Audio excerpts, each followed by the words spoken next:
Hello students, आज हम अपना हिस्ट्री का चैप्टर नंबर 7 स्टार्ट कर रहे हैं। New question and ideas. The story of the Buddha. Siddhartha, also known as Gautama, the founder of Buddhism, was born about 2500 years ago. बेटा, जो गौतम बुद्ध हैं, उनका जो बचपन का नाम था वो सिद्धार्थ था। मतलब पहले वो उनको जो उनके माता पिता ने जो नाम दिया था वो सिद्धार्थ नाम दिया था। गौतम बुद्ध नाम जो था उनका वो बाद में पड़ा था। उनका जन्म 2500 साल पहले हुआ था। और ये वही टाइम था जिसमें कि जो लोगों के जीवन में एक बड़ा चेंज आया था। Some kings and the mahajanapadas were growing more powerful. उस टाइम जो राजा और महाजन पदस्थ थे वो अचानक से बहुत ही पावरफुल हो गए थे। नई नई सिटीज़ बन गई थी। लाइफ जो है अचानक से चेंज हो गई थी। गाँव में भी विलेज चेंज दिखाई देने लगा था। The Buddha belong to a small gana known as the Shakya गना।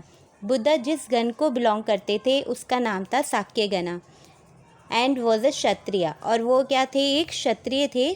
When he was young man, he left the comfort of his home in search of knowledge. जब वो थोड़े बड़े हुए तो उन्होंने ज़िंदगी के जो कंफर्ट्स होते हैं, जो ऐशो आराम होते हैं, उनको छोड़कर वो नॉलेज की खोज में निकल पड़े। He wandered for several years, meetings and holding discussion with other thinkers. बहुत सालों तक उन्होंने बहुत सारे थिंकर्स से वो मिले, उनके साथ बातें की और उनके साथ अपने आइडियाज़ शेयर करे और उनके आइडियाज़ को सुना।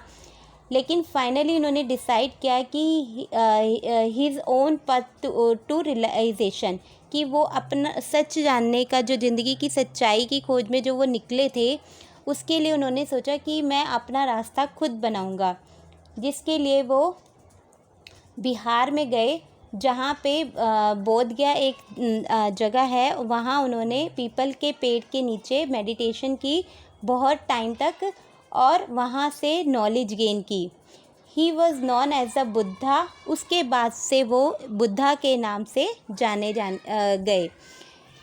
उन्होंने he then went to Sarnath near Varanasi where he taught for the first time. फिर उसके बाद वो वाराणसी गए, सारनाथ गए, वाराणसी में सारनाथ गए, जहाँ उन्होंने फर्स्ट टाइम लोगों को शिक्षा दी। He spend the rest of his life travelling on foot. उन्होंने अपनी ज़्यादातर जो लाइफ थी वो पैदल ही चलकर लोगों को शिक्षित करने में लगाई। The Buddha taught that life is full of suffering and unhappiness. Buddha ने लोगों को बताया कि जो हमारी ज़िंदगी है वो कष्टों से और दुखों से भरी हुई है, और this is because we have craving and desires. और इसका मेन कारण उन्होंने क्या बताया कि हम लोगों की बहुत इच्छाएं हैं। आप सब अपने घर में बच्चा देखो कि अगर आपको कुछ चीज़ चाहिए, आप सोचते हो कि काश मेरे पास ये वाली ड्रेस होती, बस भगवान जी मुझे ये वाली ड्रेस दिला दो प्लीज़, मम्मी पापा मुझे ये ड्रेस दिला दो, बस इसके बाद मैं कुछ नहीं मांगूंगी या मांगूंगा। लेकिन जैसे ही आपकी वो एक इच्छा पूरी होती है, वो डिज़ायर पूरी होती है, तो आपकी एक नई डिज़ायर पैदा हो जाती है कि अब हमारे को आपने अब ड्रेस दिला दी, अब हमारे को साइकिल चाहिए, अब हमारे को ये वाला टॉयज़ चाहिए, अब हमें कुछ चाहिए। तो ये बेटा आप लोगों के साथ नहीं, बड़ों के साथ भी है, हर इंसान के साथ है। आप ये मत सोचना कि मैम हमें ही कह रही हैं। इवन मैं खुद अपने लिए भी ये बात बोलूँगी कि ये हम सभी के साथ है। हमारी जब भी कभी एक इच्छा पूरी होती है तो हमारी दूसरी इच्छा उत्पन्न हो जाती है कि अब हमारे पास ये चीज़ आ गई, अब हमारे को दूसरी चीज़ चाहिए, फिर दूसरी चाहिए, फिर तीसरी चाहिए। इस तरह इच्छाएं जो है वो कभी समाप्त नहीं होती, ख़त्म नहीं होती, और यही हमारी ज़िंदगी के दुखों का कारण है। ये जो हमारे भगवान बुद्ध थे उन्होंने अपनी टीचिंग में हमें बताया। ठीक है। The Buddha describe that as thirst or trishna. उन्होंने हमारी इस जो ना ख़त्म होने वाली इच्छाएं हैं उसको क्या नाम दिया? तृष्णा। तृष्णा जैसे कि थ्रस्ट और तन्हा।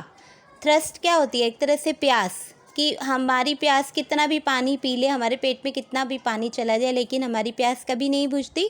इसी तरह हमारी जो इच्छाएं हैं वो भी ऐसे ही प्यासी ही रहती हैं। उनको कितना भी हम पूर्ण कर ले, एक इच्छा दूसरी इच्छा, लेकिन इच्छाएं एक के बाद एक पैदा होती रहती हैं। He also taught people to be kind and to respect the lives of other. उन्होंने लोगों को सिखाया कि आप सभी के प्रति दयालु रहो और सबका आदर करो, रिस्पेक्ट करो। बल्कि एनिमल्स को भी उनके प्रति भी काइंड रहो। जैसे कि एनिमल्स की बलि दी जाती है, उनके साथ बुरा व्यवहार किया जाता है, तो ये सब चीज़ें कि ऐसा नहीं कि उनमें जान नहीं होती या उनको कोई दर्द नहीं होता है, ऐसा नहीं सोचना चाहिए। उनके साथ भी हमें पूरा अच्छा व्यवहार करना चाहिए। उनमें भी जान होती है, उन्हें भी दर्द, उन्हें सब कुछ होता है। जैसे हमें दर्द होता है ऐसे उन्हें भी दर्द होता है, ठीक है। और उन्होंने क्या कहा कि he believe that the result of our action is called karma. उन्होंने कहा कि हम जो भी कुछ करते हैं उसे एक नाम दिया उन्होंने, कर्म। कि हम अगर जैसा, उन्होंने बताया कि हम जैसा कर्म करेंगे हमें उसका वैसा ही फल मिलेगा। जैसा भी मान लीजिए आप किसी के साथ अच्छा बिहेव करते हो तो आपको भी बदले में अच्छा ही बिहेव होगा आपके साथ भी। लेकिन अगर आप किसी के साथ गलत बिहेव करते हो, गलत बात बोलते हो, तो नेक्स्ट वो भी आपके साथ वैसा ही बिहेव करेगा। और उन्होंने अपनी जो भी टीचिंग्स थी वो उन्होंने एक ऑर्डिनरी लैंग्वेज, जो आम साधारण इंसानों की लैंग्वेज थी, प्राकृत लैंग्वेज, जो उस टाइम की लैंग्वेज थी, जो सभी लोग समझ सकते थे, उसमें दी, ताकि सभी लोग जो है अच्छे से उनकी बात को समझ पाएँ। चलिए बेटा, आज के लिए इतना ही, बाकी हम अपनी नेक्स्ट क्लास में आगे कंटिन्यू करेंगे।